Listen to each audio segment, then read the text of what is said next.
Welcome to the Guide to Wellness podcast, your source for practical insights and tools bridging the wisdom of traditional Chinese medicine with the advancements of modern functional medicine, empowering you to live a life of wellness. We are dedicated to promoting a healthier world by providing tools, knowledge, and simple things you can do every day. So if you're ready to adopt new health habits and do things differently, listen and learn here. So let's face it, we're mammals and influenced by the natural world around us. And we can't forget this. Even if we're driving in our cars and we're working all day on computers and we turn the thermostat up and down inside our homes, we are undeniably human.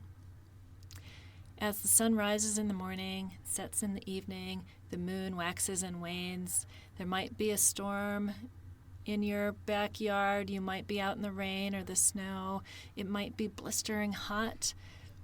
But the deep cold of winter gradually turns into spring, spring turns into summer, summer into fall, and fall back into winter. We can use the seasons to amplify our health, well-being, energy, and focus. And this is one of my favorite topics ever as a licensed acupuncturist. In this episode, I have Dawn Schwem, our health coach, here to give you some practical tools and insights for living with the seasons. She also has some really exciting news to share with you, so stay tuned for that. And as always, I'm your host, Susannah Freeman, licensed acupuncturist, clinic director at Great Turning Healing Center, and Guide to Wellness, your home base for functional and traditional Chinese medicine. This particular conversation is a continuation of our year-long discussion of the seasons from the perspective of traditional Chinese medicine, how they influence us, these seasons, and how we can use the seasons to amplify our success in life, in health, and in well-being. And in particular, how do we use the seasonal energy to blend with our own individual energy and use it to build our focus? Dawn, I don't know about you, but I'm kind of feeling the tug of springtime. This morning, I stepped outside and there was this distinct change in the air. It sounds a little weird and hard to describe, but it's not just there's more light in the sky. There's birds chirping that weren't chirping even a few weeks ago. The air's warmer. There's something subtle and different. Do you know what I mean? I do. I feel like even that little subtle change comes into like the smell of the atmosphere. Like maybe something about the sun becoming stronger changes how things warm up and start to like smell more alive. Mm-hmm. Yeah. There's definitely more smell in the air. Yeah. It sounds weird that you can smell the air, but somehow you can. Mm-hmm. It is what we do all the time with every breath. Yeah. Imagine that. So as a practitioner of traditional Chinese medicine, I've really been enjoying this talk of the recent Lunar New Year that just happened in our collective world. Everyone's talking about it, much more than Chinese New Year, any other year that I can remember. Mm-hmm. So this is the Chinese astrological system, and it explains the cycles in the natural world and gives us suggestions for living in harmony with the seasons. And it's particularly relevant this year. So can you tell us a little bit more about this coming year? It kind of sounds like we should buckle our seatbelts, Dawn. I don't know about you. Definitely. Well, I've heard a lot about this year as well. I would agree that it seems to have a little greater potency than maybe past years, and in the context of it being the green wood dragon. And I'm sure you'll get to speak more about what wood element and all of that ends up looking like in Chinese medicine. Maybe you can give us a little idea about that. But my understanding is that it is very much about this potent growth and extreme inspired innovation, invention, in that we are looking towards new technology, new versions of ourselves. We get to invent that as well. Yep. And we actually have all of this energy working towards our success, our prosperity. Mm-hmm. And if we put the work in, if we take advantage of that growth, that innovation, we harness this energy, we are going to see product of all of that work. We're going to see success. So do you have, since this is so much tied to the wood element, do you have a little insight into that? Sure, you bet. And I want to remind you all that last spring, because remember this is a year-long conversation, last spring we spoke also about the wood element this time of year. So if you go back to a previous episode. I believe it was March of 2023. Sound about right? Go back there, and we were talking about the wood element and the spring season, and very specifically tying that into our physical bodies and the organ system of the liver. We're not talking necessarily about liver disease here. We're talking about the liver's ability to regulate and process and handle all that new growth and new energy that's coming our way, and how to make sure that your detoxification pathways in the body are working well so you don't get jammed up and frustrated and irritable. And I know we were talking this morning a little bit about how you were feeling some of that springtime energy. Very much. Maybe you can chat with us a little bit about your experience, because it's very human. And that's the beauty of tying in what's happening in the natural world into our physical bodies. So please, if you're interested in more information about the wood element as it relates to our physical bodies, that is last year's spring podcast, and it was a lot of fun, and we help a lot of people in the springtime with detoxification, because remember, you have to be able to process what you put into your body, whether it's food or a thought or input from exercise or a stressful situation, and you have to be able to let go of process and then let go of whatever is no longer useful. And that is not just the wood element, but it's largely the liver processing, getting rid of things that you don't need anymore. So super important.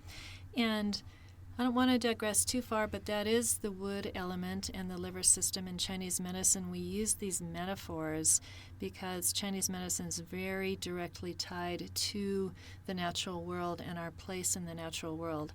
It still gets down to, what are you eating? Are you pooping every day? Are you sleeping well?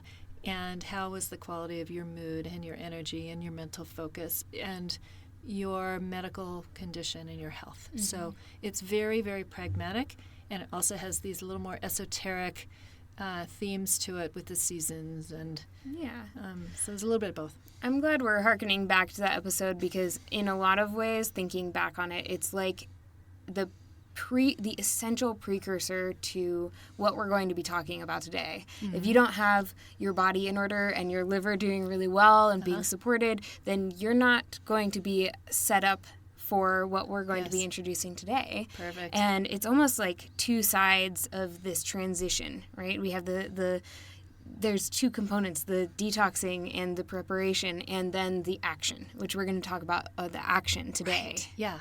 And if you're all stuck and jammed up and frustrated, then the new, bringing in the new is going to be more difficult. So if any of this rings a bell and you're like, but my liver's not working quite right, then you know you can call us and we'll help you. And just a reminder to everybody, we are humans. We are this constant balancing act. There's no such thing as perfect health. We aspire to balance and health, but balance almost means this back and forth, like whoop, a little bit too much over there, like worked a little too hard, now it's time to rest. Oh, I've been resting too long, let's step our foot on the gas a bit. There's always a back and forth. Absolutely. So we're not looking for perfect, we're looking for balance, and we're looking for moving in the direction of health and well-being and improving ourselves every day. Alrighty. So with that in mind, you were talking about detoxification and being ready for the new. So let's think back to last year a little bit. It was, in a lot of people's experience, a challenging year. And every year is going to have challenge and hard work. But last year, I gotta say, seemed a little bit more just kind of hard work, requiring dedication and discipline, and lots of mundane, just, okay, here I am again. I'm still doing those reps at the gym. I'm still working in this one project at work, and I'm not seeing a lot of forward momentum. And how to stay focused on your goals while that mundane task is continuing over and over and over can be difficult to do. And we talked about this in our last two podcasts, so please tune into those. And And really, I want you to think about how to work with the mundane. We're going to talk a little bit more about this in a few minutes, but how to work with the mundane as you still have your eye on the bigger picture. So right now, we're stepping out of that deep, dark winter, and we're stepping into spring. So let's, just to get this concept of the seasons and the big picture, I want to tell you a little story, and I want you to imagine you're an acorn, and you're on your way to becoming an oak tree. And the difference from a teeny little acorn into a big, massive oak is big. Absolutely. And so when we last spoke of the seasons on this podcast, it was autumn. So imagine you're a little acorn, and you've just dropped off your big mother tree, and you've landed on the ground, and a little squirrel picks you up in its mouth. And you're like, oh, I'm about to get eaten. But in fact, you don't get eaten. You get to go on a journey. That squirrel stashes you in the hollow of a different tree. And there you sit, all tucked into the little hollow in your tree, and you rest through the winter. And as you're resting, you're maturing internally as a seed and getting ready for what's to come next. And you continue to do this for a very, very long time, and that's the mundane. You're just sitting there, and all of a sudden, a big winter storm with a lot of wind, it tumbles you out of the hollow, and you swirl around in the air, and you land on the ground, and it's cold and icy, and you get covered with snow and rain, and you're laying there as your little acorn, and you consider, I wonder what's coming next. I'm still in that waiting mode. I'm starting to get ready for the next thing, but it's not yet in motion. That's the winter season. It's this deep rest and reflection and building your reserves, but you're not there yet. And now the sun starts to activate and get a little bit warmer.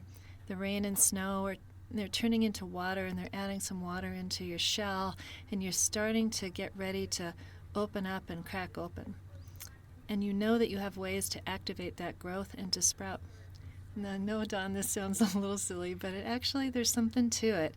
Mm-hmm. And I was just chatting with a patient before we came over here, and we were chatting about her health goals and this was her idea. She was like, I absolutely intend to be working with you a year from now, but I can't think that far ahead right now. I can think I can think through the spring. I can think in about 3-month segments. Can we just focus on that?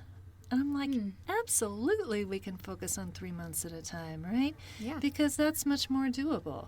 And before you know it, you add those 3 months, and you add another season, and you add another season, and there you are a year later with your goals. Mm-hmm. So she beautifully, without even knowing it, told us about this podcast and what we're talking about here. So here we are. We are heading into spring, and it's this concept of quickening of spring, and this is an old idea from many cultures from around the world. It's that time halfway between the winter solstice and the spring equinox. And it's what we were referring to this morning. What's happening here in our world right now is the smell of the air is different. There's some heat in the sun. Even if there's a storm happening, you still know that spring is on its way. Even if it's 10 degrees and snowing sideways, you still know there's spring is on its way. And we use this rising energy to motivate us to refocus our energy back into our goals for the year. And if we pull in the Chinese New Year, the Lunar New Year, green wood dragon, then what that is teaching us and reminding us is to use reciprocity and generosity. Do you want to tell us a little bit more about that? The importance of that reciprocity in this coming year as it relates to this new growth that we are experiencing, and in particular this year, the year of the dragon and the intensity of that growth. How do you balance it with reciprocity, and what does that mean to you, Dawn? I love that you use the word reciprocity, because in order to have reciprocity, it means that there are gifts. And there's so many ways to look at that. We can look at this time that we had during the winter as a gift moving forward into the spring, but we can also look at the use of this motivating rising energy to give a gift back, like pay it forward almost.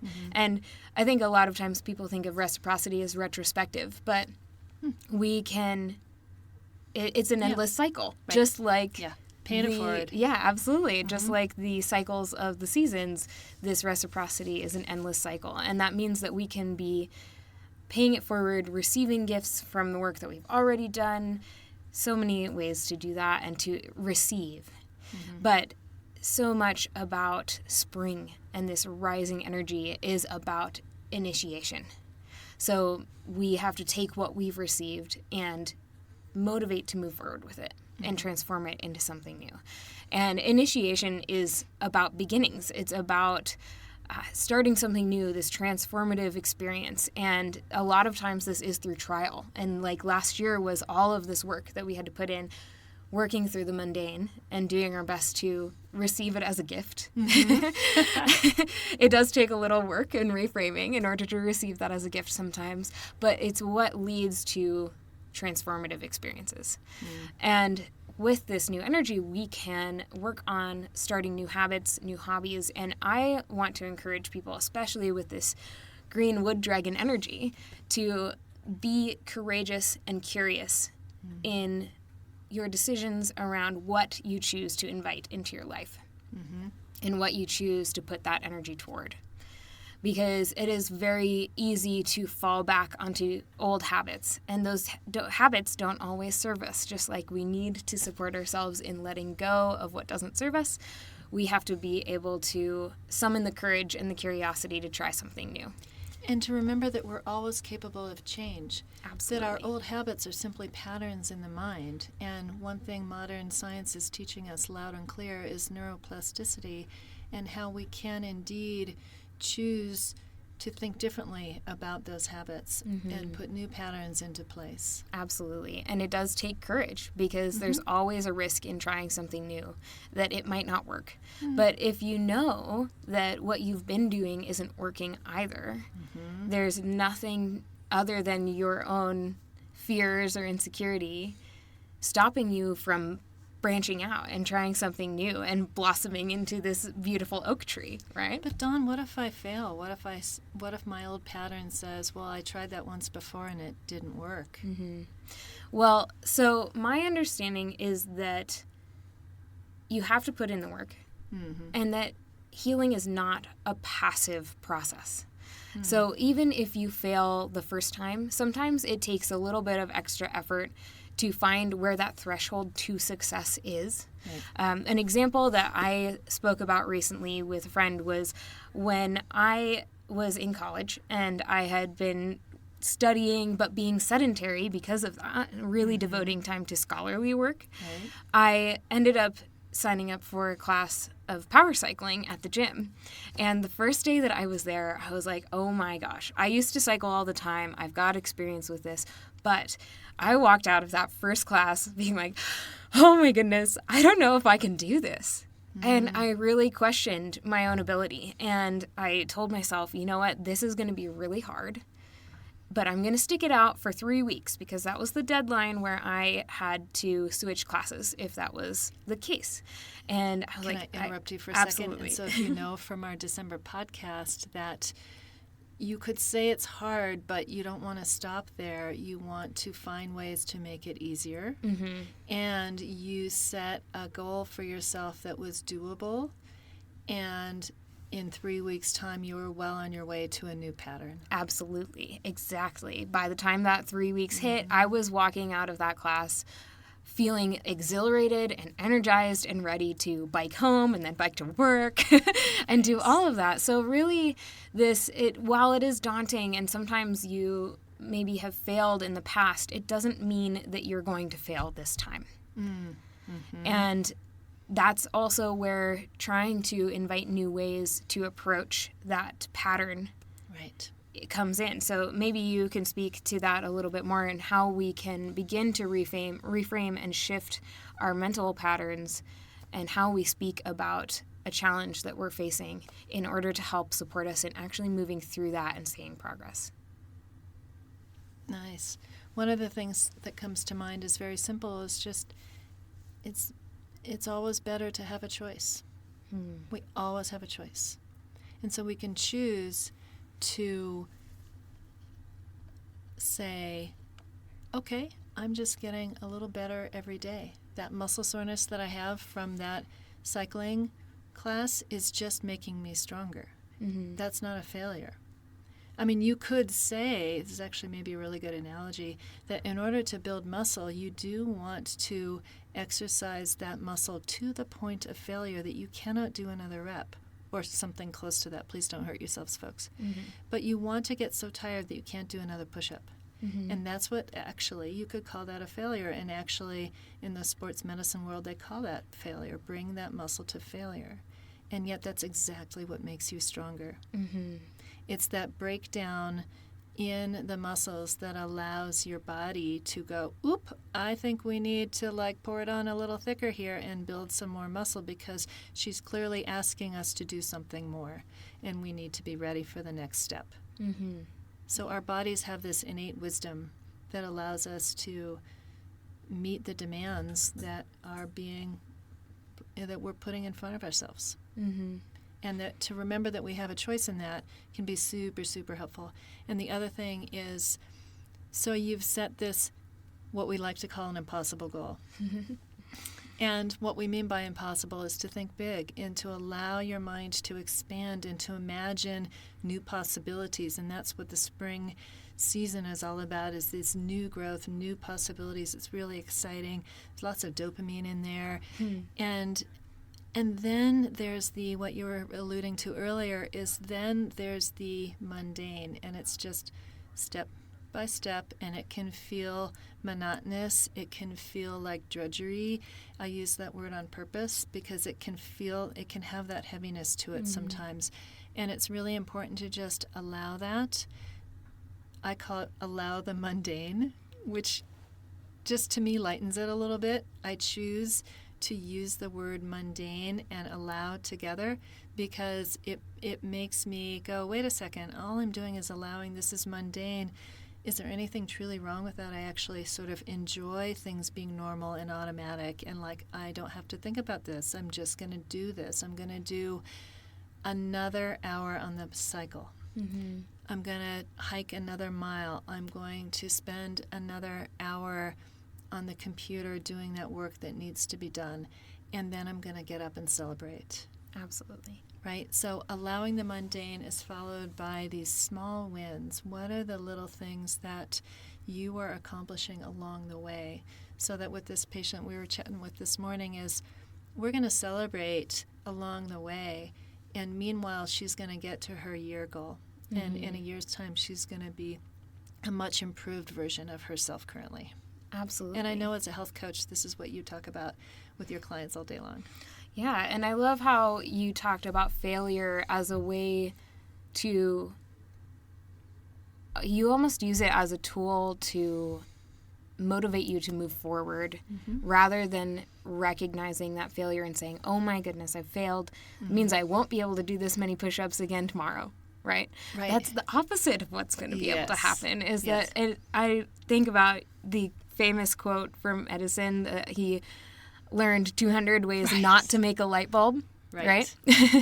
And that reframes it as this idea that it's something that's teaching you, that's adding to your experience rather than stopping you from growing. Beautiful.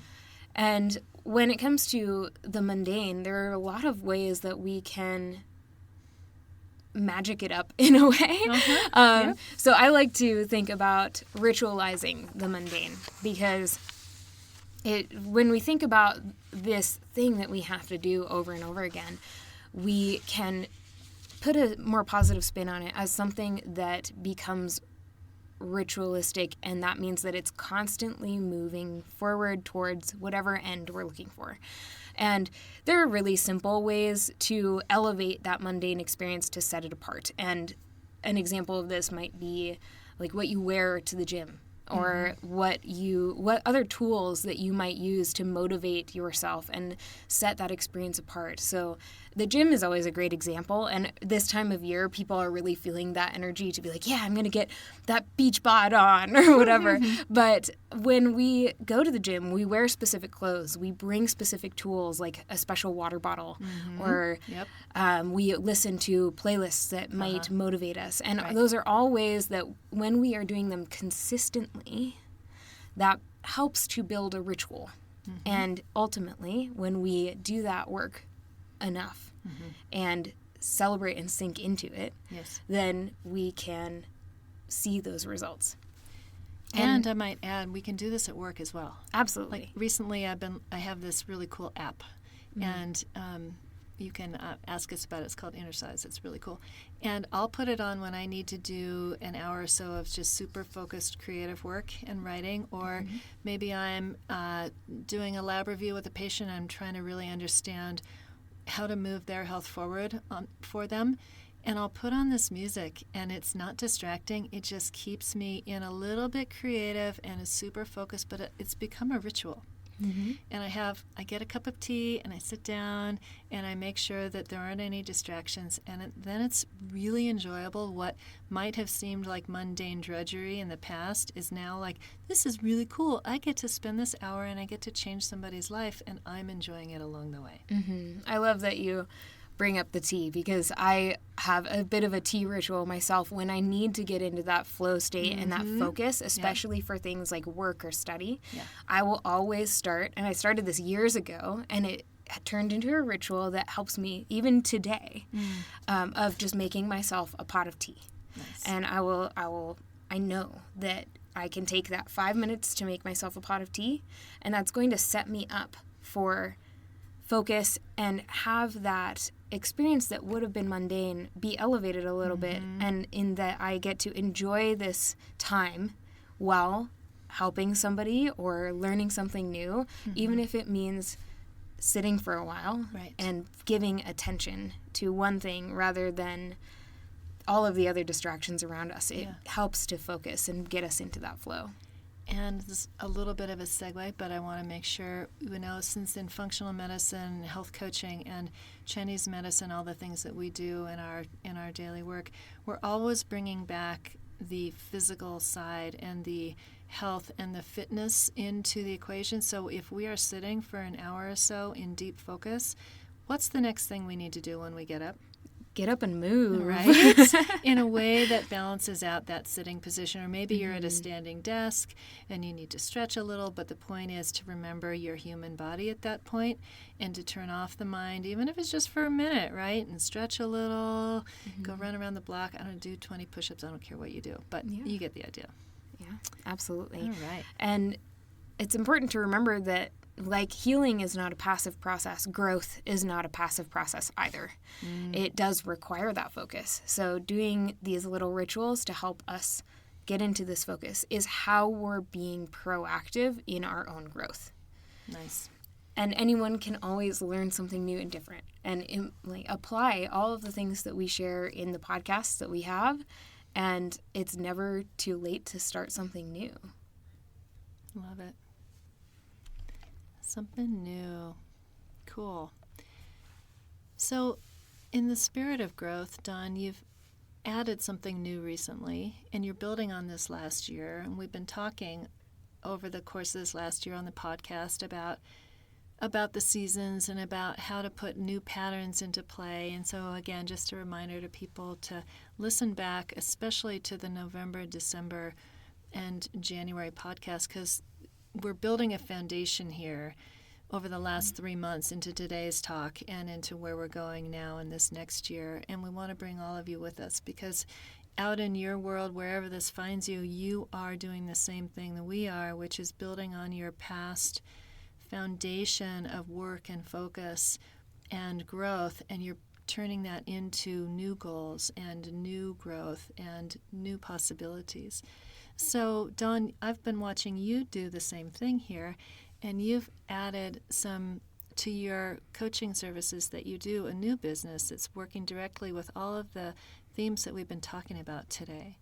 And can you share a little bit about this? I know your business is called Hungry Heart's Quest, and I've been hearing a lot about it. It's really cool. So I'd like to hear about it from you. Yeah, well, in a lot of ways, I'll be applying everything that we've talked about today. So it's important that I recognize that, because if I'm not doing it, I wouldn't want to ask others to do the same. Heal thyself. Indeed.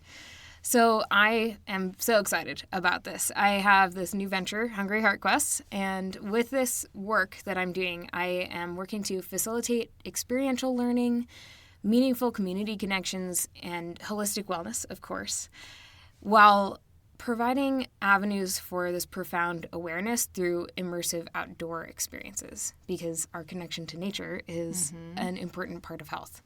And in this, I'm offering workshops in addition to the coaching that I do with Great Turning to develop hiking and backpacking skills, as well as teach some of those coaching tools for personal wellness in everyday life, because we can't just change for the 3 days we're going to go out there. This is part of those foundations. We need to have a strong foundation. Cool. And one of my favorite aspects of this is this idea of going on a quest, because that means that initiation, that transformation.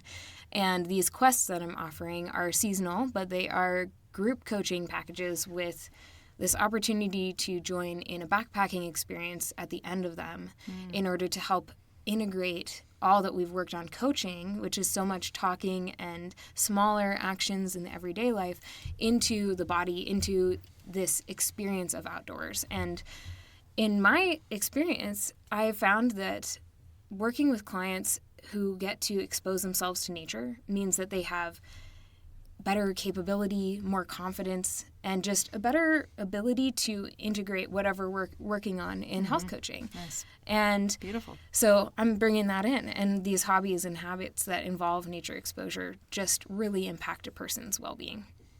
And you also have the confidence and the experience to help lead people out in the natural world, because that's something that you are really good at and have, that's been a big part of your life. Absolutely. Yes, I've been backpacking. I did my first one when I was 5. We did 5 days when I was 5. Too. Yes. Woof. Love that.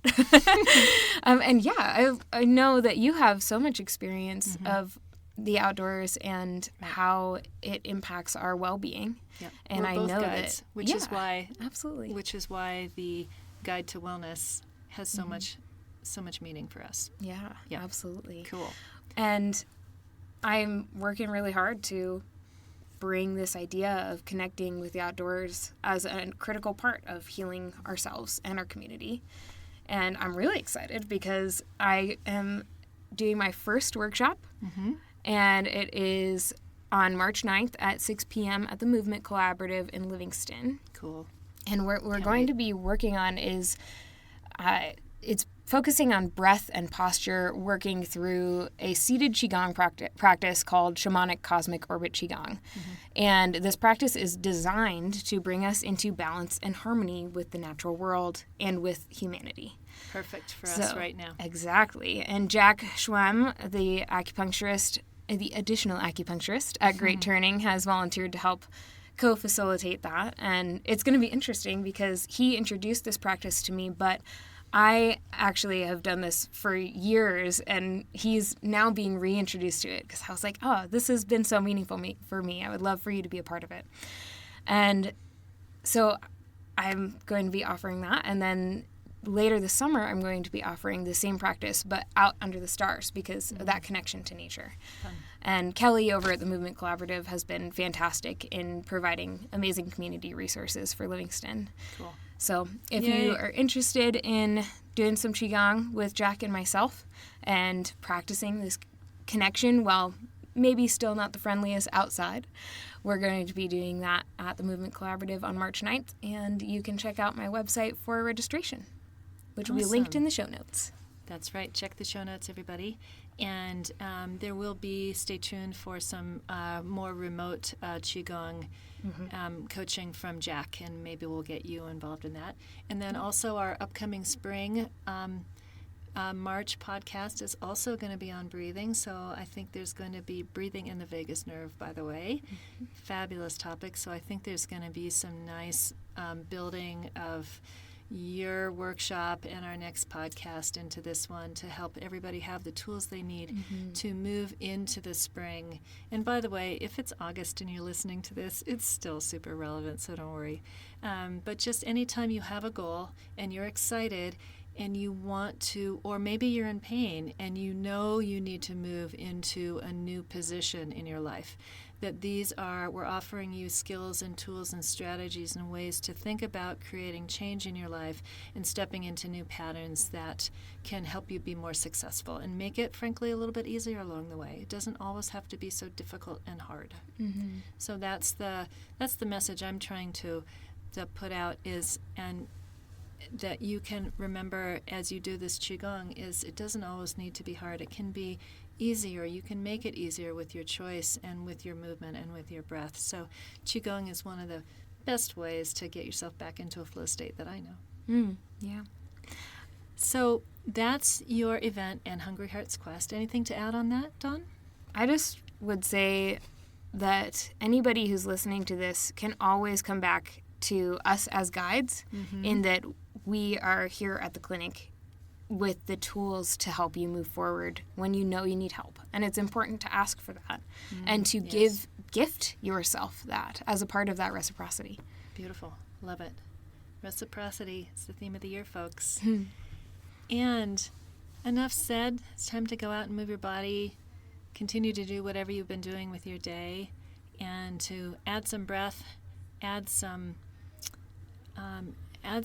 spring in your step, and remember to ask for help as you need it, because we're all in this together, and that reciprocity and gratitude is so important as we all work together to build better lives for each other. So I know that all sounds a little schmarmy, but I actually really mean it. Yeah, absolutely. So that's what we wanted to share with y'all today. Enjoy this winter into spring, and let us know if you have thoughts or would like some support along the way. We are here, Great Turning Healing Center. You can find us on the web and in the show notes. Guide to Wellness is the nutritional and herbal side and coaching side of what we do. And you can find us also on the web. Just check out the show notes for everything you need. It's all there. And if you've enjoyed this episode, we would love it if you would download it, like it, and subscribe to get the next episodes. Follow us on social media. Give us a call at the clinic. See how we can help you move forward with your health goals, with acupuncture, with functional medicine, nutrition, and health coaching. And thanks for tuning in, everybody. Till next time.